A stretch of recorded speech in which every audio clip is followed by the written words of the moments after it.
السلام علیکم۔ بتاؤ اس ٹوٹے ہوئے دل کو کہ اختتام میں کون کا معجزہ ہے؟ قرآن گواہ ہے جس کے معجزوں کا تم اس رب سے مایوس ہوئے بیٹھے ہو۔ دیر کبھی اللہ کی نا نہیں ہوتی، ٹوٹے دل کی صدا کبھی اللہ کے ہاں رد نہیں ہوتی۔ اس آزمائش کے بعد تمہاری دعاؤں کا پورا ہونا ہے۔ کوئی بھی آزمائش ہمیشہ کے لیے نہیں ہوتی۔ اللہ سنتا ہے تمہیں تب بھی جب کوئی اور نہیں سنتا۔ جائے نماز پر روتی آواز کبھی انسنی نہیں ہوتی۔ اللہ تقدیریں بہترین لکھتا ہے، تم بھی نہ لکھ سکتے جیسی اللہ نے لکھی اگر تقدیر لکھنا تمہارے اختیار میں ہوتی۔ جب دل تھک جائے جان لو آسمان سے تمہاری مدد کے لیے قبولیت کا اب کوئی نہ کوئی دروازہ کھلنے لگا ہے۔ تم جو اپنے لیے بہتر سمجھتے ہو اللہ کے پاس تمہارے لیے اس سے بہترین ہو سکتا ہے۔ تم جو مانگ رہے ہو تمہارا نصیب اللہ نے اس سے بہتر بھی لکھا ہو سکتا ہے۔ یہ سجدہ غم کا آخری سجدہ بھی ہو سکتا ہے۔ تمہاری بار بار پکارتی آواز اللہ کو پسند بھی ہو سکتی ہے۔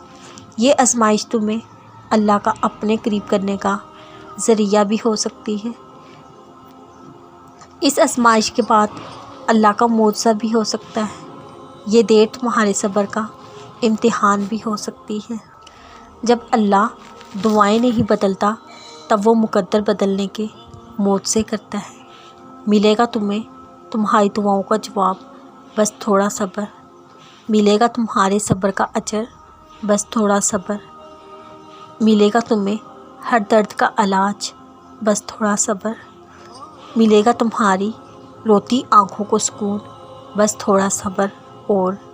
ملے گا تمہاری بے رنگ زندگی کو نور، بس تھوڑا صبر۔ ملے گا تمہیں ہر بند دروازہ کھلا، بس تھوڑا صبر۔ ملے گا تمہیں تمہاری خواہش سے بہت بہتر، بس تھوڑا اور صبر۔ ملے گا تمہیں کن کا دیدار، بس تھوڑا اور صبر۔ شاید اللہ لکھتے کن تمہاری بھی قسمت میں، تم ایک بار کاتب تقدیر سے تھوڑا اصرار تو کرو۔ تمہارے نصیب میں جتنے بھی معجزے ہیں سب اللہ نے تمہارے لیے سنبھالے ہوئے ہیں۔ انتظار کر لو تھوڑا سا، وہ آنے والے ہیں۔ وقت تہجد جتنا تم اللہ سے بات کر کے خوش ہوتے ہو وہ اس سے زیادہ تمہیں سن کر خوش ہوتا ہے۔